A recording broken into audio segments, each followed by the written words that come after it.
미경 어르신은 선영이 마이크를 잡는 순간 그날의 축사가 연습했던 대로 나오지 않을 거라는 걸 직감하셨어요.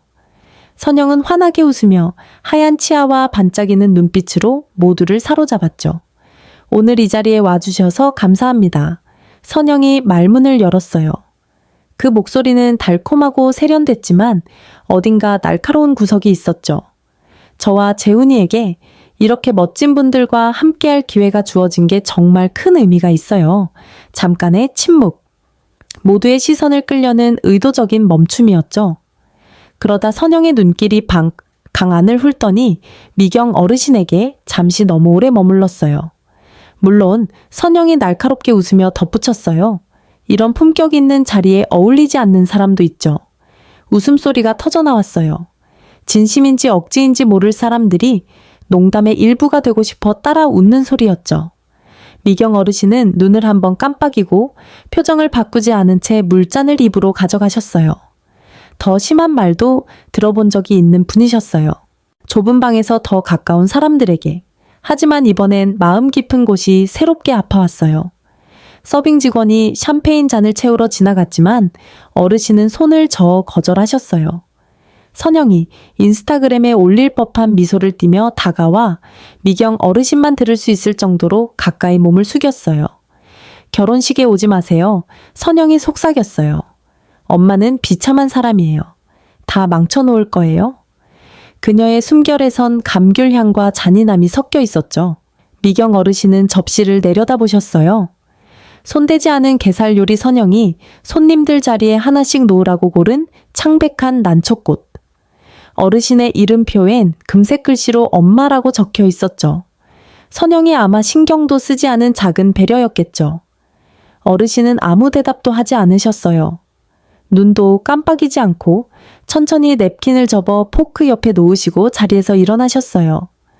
의자가 나무 바닥을 스치며 살짝 소리를 냈고 잠깐의 정적이 흘렀어요. 뒤에서 누군가 속삭였죠. 괜찮으신 걸까? 어르신은 대답하지 않으셨어요. 더 이상 자신의 것이 아닌 웃음소리를 지나 조용히 출구로 걸어가셨어요. 소란도 드라마도 없이 그저 조용한 발걸음뿐. 밖으로 나오니 통영의 바닷바람이 차갑게 느껴졌어요.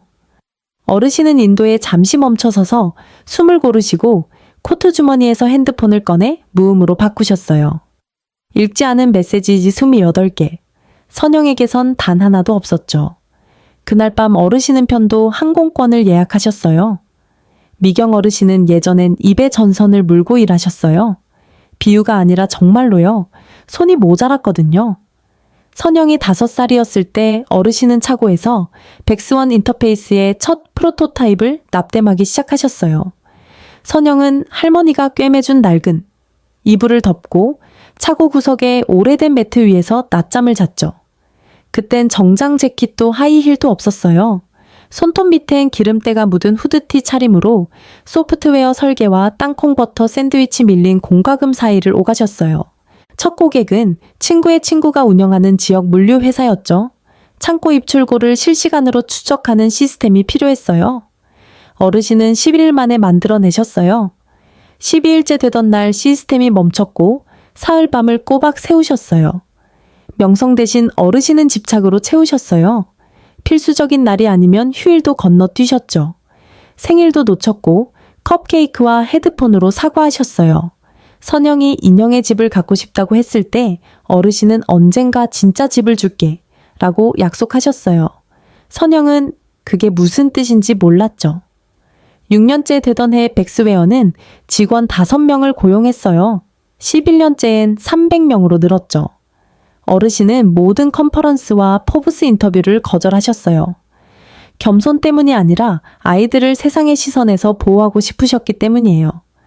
모든 건 모라테크 신탁을 통해 등록했고 판매 서류에도 어르신의 이름은 없었죠. 40억 원의 인수 제안이 들어왔을 때 어르신은 받아들이셨어요. 금요일에 서명하고 토요일엔 볶음밥을 만들고 일요일엔 차고를 정리하셨어요. 선영이 엄마 작은 사업은 잘 돼? 라고 물었을 때 어르신은 여전히 바빠라고만 대답하셨어요. 거짓은 아니었죠. 그저 평범한 엄마로 보이게 두셨을 뿐. 평범한 엄마는 법무팀이나 세금보호 장치를 두지 않으니까요. 평범한 엄마는 곁에 있고 작게 살고 늘 도움이 되죠. 하지만 미경 어르신은 평범하지 않으셨어요. 그저 조용했을 뿐 카페인과 코드로 제국을 세우셨죠. 아이들에게 보여주지 않은 건 돈이 아니라 저녁밥으로 사랑받고 싶으셨기 때문이에요. 문제는 아이들은 둘 다 사랑하지 않았다는 거예요. 그리고 그때 어르신은 자신이 만든 보이지 않는 벽이 더 이상 보호해주지 않고 오히려 자신을 삼켜버리고 있다는 걸 깨달으셨어요. 예전엔 선영이 하루 일과를 이야기하려고 전화하곤 했어요. 하지만 이제 선영의 이름은 뭔가 고장났거나 돈이 필요할 때만 핸드폰 화면에 떠올랐죠. 엄마 선영이 지나치게 밝은 목소리로 말했어요. 갑자기 생각났는데 이번 주 좀 빠듯해요. 금요일까지 좀 빌려주실 수 있어요? 금야은 결코 오지 않았어요. 오빠 민석은 변명조차 생략했죠. 송금 요청이 청구서처럼 날아왔어요. 식료품에 5만 원 차 문제, 애 15만 원, 긴급 상황이라며 30만 원. 민석은 거의 넉 달 동안 집에 오지 않았어요. 미경 어르신은 늘 조용히 돈을 보내셨어요. 수도꼭지가 마르지 않는다고 가르친 건 어르신이었으니까요. 너무 자주 그래 라고 했던 탓에 아이들은 안 돼 라는 말이 존재한다는 걸 잊어버렸죠. 어느 일요일 선영과 브런치를 먹기로 했어요. 선영은 30분 늦게 나타나며 평창 도로가 막혔어요. 라며 눈썹을 치켜 올린 어르신을 무시했죠. 선영은 빛났어요. 처음 보는 친구 셋과 미모사를 홀짝이며 이야기를 쏟아냈죠. 옛날에 우리 햄버거 헬퍼 먹었잖아. 기억나? 선영이 웃으며 말했어요. 엄마는 일 거의 안 했어. 차고에서 전선 만지작거리거나 뭐 그런 거 했지. 진짜 귀여웠다니까. 귀엽다. 미경 어르신은 개인 식당 밖에 서서 코트를 확인하는 척했어요. 자신의 이름이 그들의 대화 속에서 정적처럼 떠다녔죠. 한 여성이 물었어요. 너희 엄마 지금 뭐해? 선영이 어깨를 으쓱했어요. 별로? 그냥 곁에 있는 거지. 필요할 때 도와주시고. 다행이지. 안 그래? 아기는 없었어요. 그게 더 아팠죠. 그냥 무심한 무시. 마치 어르신이 그들 삶의 배경에 깔린 편리한 계좌가 된 것처럼 어르신은 따지지 않으셨어요. 디저트가 끝나기 전에 계산을 마치고 인사 없이 떠나셨어요. 1시간 뒤 선영이 문자를 보냈죠. 엄마 어디 갔어요? 어르신은 급한 일이 생겼어. 라고 답하셨어요. 그 후로 선영의 송금 요청을 열지 않으셨어요. 화가 나서가 아니라 그들이 더 이상 자신을 보지 않는다는 걸 깨달으셨기 때문이에요. 정말로? 그들이 자신을 보지 않는다면 진짜로 떠났을 때 얼마나 걸릴지 궁금했어요. 결혼식 시식회는 통영 항구가 보이는 유리벽 장소에서 열렸어요. 잔잔한 재즈와 샴페인 잔이 어우러진 자리였죠. 미경 어르신이 준비하고 예약금을 내셨어요. 선영은 제주에서 공수한 가리비와 수입 라벤더 꿀로 만든 특별 디저트를 원했어요. 어르신은 그걸 현실로 만들었죠. 그날 어르신은 회색 드레스를 입고 일찍 도착하셨어요. 화려하지 않고 조용하고 깔끔한 모습이었죠. 선영은 어르신이 들어오는데도 고개조차 들지 않았어요. 마지막 시식 트레이가 나왔을 때 코디네이터가 조심스레 다가왔어요. 미경 여사님 죄송하지만 등록된 카드가 결제되지 않았습니다. 어르신은 눈썹 하나 까딱하지 않고 잘 쓰지 않던 다른 계좌에 카드를 내밀었어요. 결제는 완료됐죠. 선영이 눈을 굴리며 중얼거렸어요. 솔직히 왜 맨날 이상하게 만드세요? 그냥 가만히 계시면 안 돼요. 마루데 어르신이 그녀의 린넨 냅킨에 묻은 와인 얼룩인 것처럼 말했죠. 어르신은 억지로 미소를 지으며 손을 무릎에 포겠어요. 약혼자 재우는 어르신 쪽을 보지도 않고 플래너와 꽃 아치며 조명에 대해 웃으며 떠들었죠. 그러다 예상치 못한 순간이 왔어요. 디저트 접시를 치우던 젊은 서버가 에스프레소 옆에 접힌 냅킨을 내려놓았어요. 아무 말 없이 고개만 살짝 끄덕이고 떠났죠. 어르신은 천천히 냅킨을 펼쳤어요. 주방 실수나 잘못 놓인 메모일 거라 생각했죠. 하지만 거기엔 단정하고 굵은 글씨로 이렇게 적혀 있었어요. 더 나은 자리에 앉으셔도 됩니다. 수연. 숨이 멎는 듯 했어요. 어르신은 주위를 둘러봤지만 서버는 이미 사라졌어요. 낭만적이거나 거창한 게 아니었어요. 그저 인간적인 거였죠. 그날 밤 어르신은 침실에서 냅킨을 꺼내 화장대 위에 올려놓으셨어요. 그리고 책상 서랍을 열어 유언장을 꺼냈죠.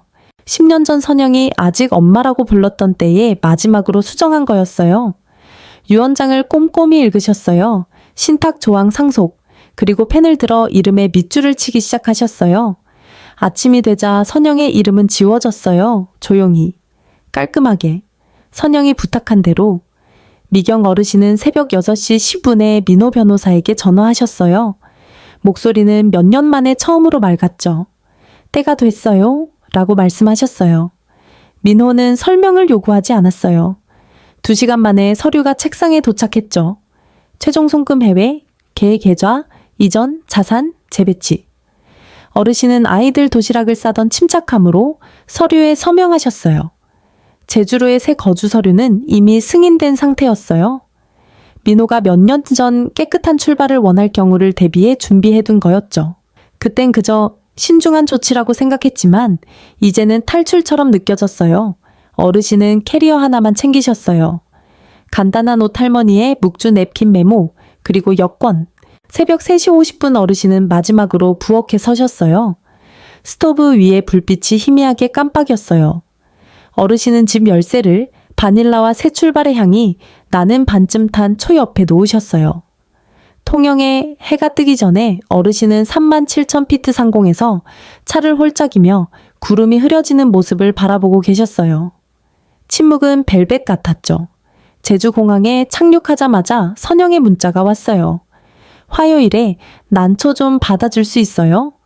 리허설까지 와야 해요. 인사도 부탁드려요. 도 없이. 그저 늘 곁에 있을 거라 믿는 여인에게 보내는 명령이었죠. 어르신은 문자를 열지 않으셨어요. 지우지도 않았죠. 그저 읽지 않은 채로 두셨어요. 공항에서 운전기사가 미경 여사님이라고 적힌 팻말을 들고 있었어요.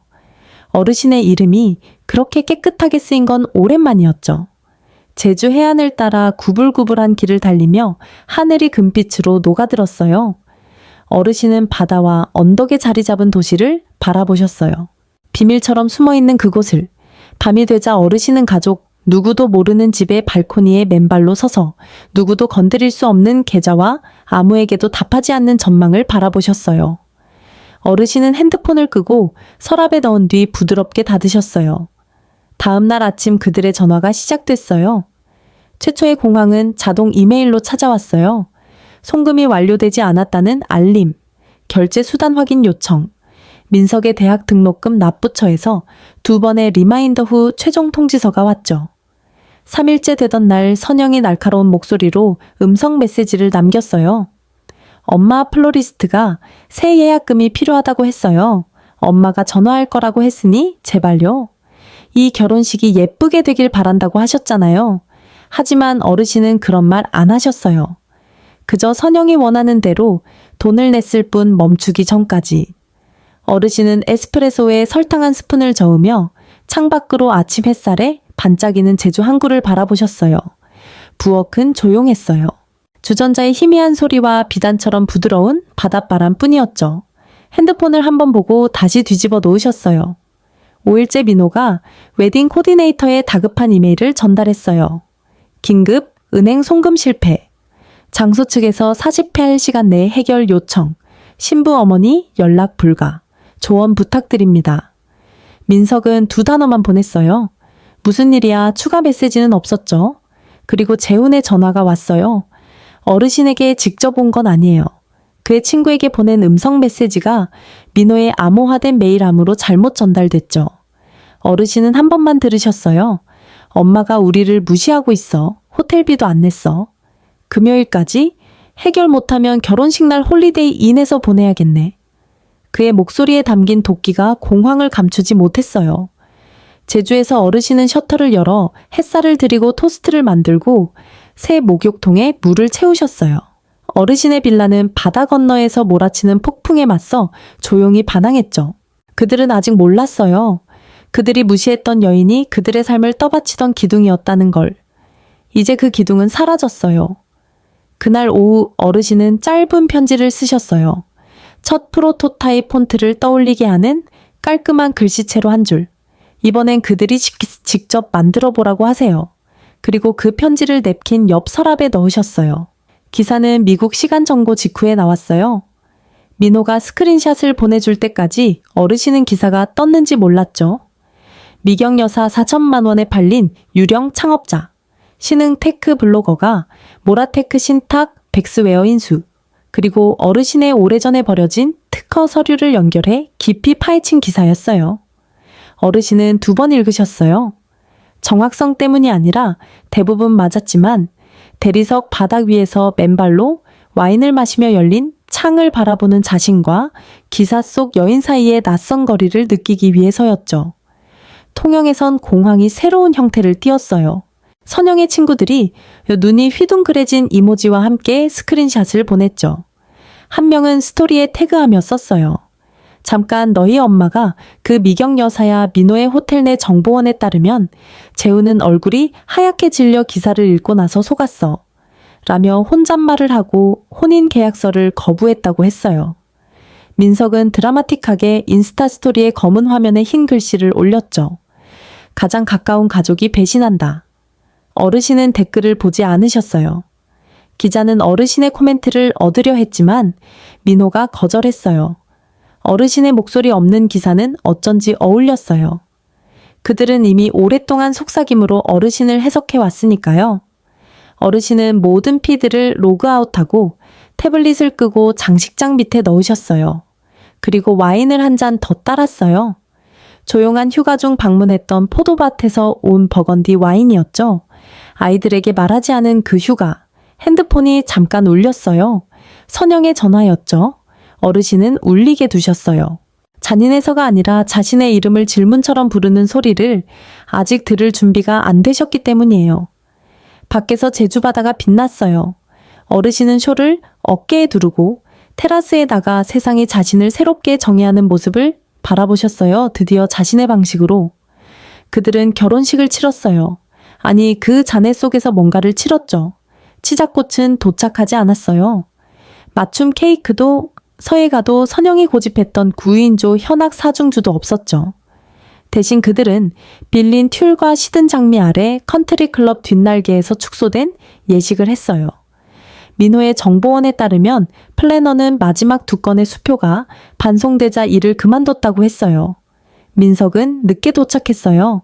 턱시도는 구겨졌고 재훈과 선영을 피해서 눈을 내리깔았죠. 속삭임이 오갔어요. 낮고 날카롭게. 손님들은 기사를 다시 읽으려 핸드폰을 꺼냈어요. 공기는 아무도 큰 소리로 묻지 못한 질문들로 무거웠죠. 선영은 방에 비해 지나치게 화려한 드레스를 입었어요. 화장은 완벽했지만 눈빛은 그렇지 않았죠. 어르신은 라이브 스트리밍을 보지 않으셨어요. 하지만 민호가 이벤트 서버에서 가로챈 사진은 받으셨어요. 특히 한 장이 눈에 띄었죠. 선영이 선물 테이블에서 홀로 남은 상아색 봉투를 내려다보는 사진. 그건 유일한 선물이었어요. 어르신의 편지. 예식 아침에 변호사가 배달했죠. 봉인되지 않은 채 유언장을 수정할 때 썼던 깔끔한 폰트로 쓰여 있었어요. 상속 취소. 멀리 떨어져 있으라고 했으니 그렇게 했습니다. 미경. 어르신은 눈물을 예상하지 않으셨어요. 하지만 선영은 무너졌죠. 바로 그 자리에서. 사진사는 어깨가 안으로 접히고 마스카라가 번지는 순간을 포착했어요. 그 후 조용히 짐을 쌌어요. 신부가 더 이상 사진을 원하지 않는다고 했고 그는 이해했죠. 어르신은 그 사진을 마무리라는 폴더에 넣으셨어요.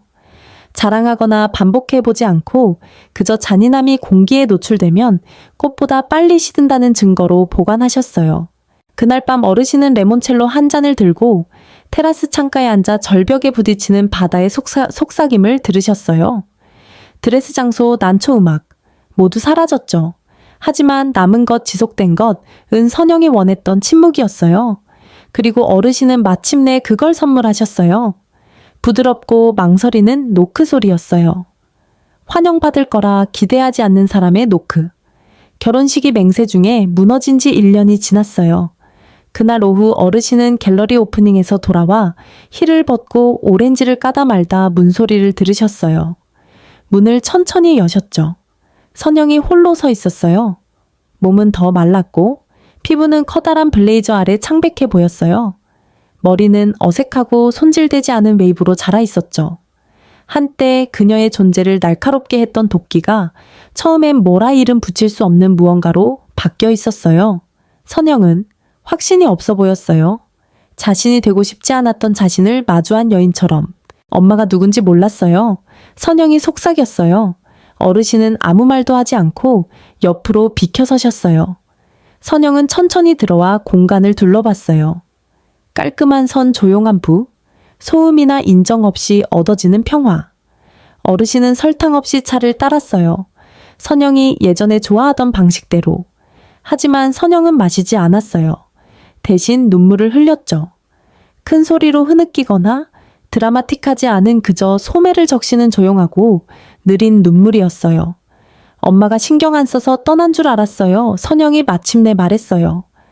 엄마가 모든 걸 떠받치고 있었단 걸 몰랐어요. 어르신은 침묵을 길게 끌었어요. 잔인해서가 아니라 어떤 진실은 메아리칠 필요가 없기 때문이에요.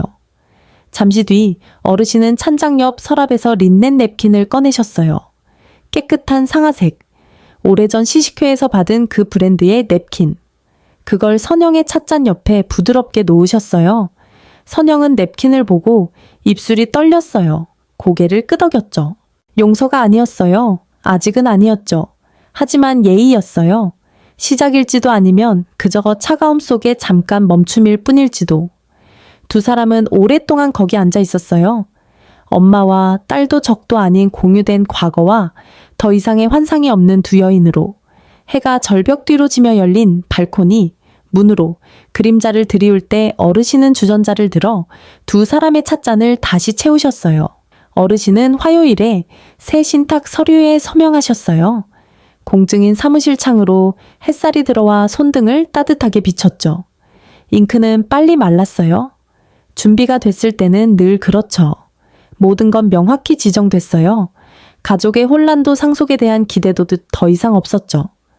어르신의 재산은 여성 주도 테크 장학금, 특히 오랜 공백 후 학교로 돌아가는 엄마들을 위한 기금이 됐어요. 나머지는 미국 소외 지역에 품위 있는 노인 요양주택을 지원하는 재단으로 갔죠. 선영과 민석은 명단에 없었어요. 어르신은 살아생전 충분히 줬으니까요. 그들은 어르신이 떠날 때까지 알아차리지 못했죠. 그 주 후반 어르신은 갤러리를 방문하셨어요. 조용한 몬테네그로 화가가 어르신의 과거를 묻지 않고 그린 초상화가 방금 걸렸어요. 바다가 보이는 창 맞은편에 자리 잡았죠. 그 아래 브러시드 스틸 플라크에 이렇게 적혀 있었어요. 창업자, 어머니, 증인. 어르신은 그림을 감상하려고 오래 서 계신 게 아니었어요. 다른 이들이 이제 볼지도 모르는 자신을 증인하려고 서 계셨죠. 조용히 세우고 완전히 떠나고 자신의 조건으로만 다시 나타난 여인. 금요일 어르신은 제주 산책로를 걸으셨어요. 핸드폰도 헤드라인도 관리할 인박스도 없이 그저 바닷바람과 소금 햇살에 따뜻해진 돌 위의 신발 소리뿐. 몇몇 현지인이 손을 흔들었고 어르신은 고개를 끄덕이셨어요. 카페 바리스타는 이미 주문을 알고 있었고 플로리스트는 묻지 않아도 프리지아를 따로 챙겨놨죠. 어르신은 프랑스어로 조용히 다투는 커플 깡충거리는 아이들 체스판에 몸을 숙인 노인들을 지나셨어요. 삶은 늘 그렇듯 부드럽고 무심히 흘렀죠. 어르신은 혼자가 아니셨어요. 쓰라리지 않으셨어요. 그저 침묵을 끝낸 것뿐. 전망대에 도착해 잠시 멈추셨어요. 아래로 바다가 광활하고 무심하게 펼쳐져 있었죠.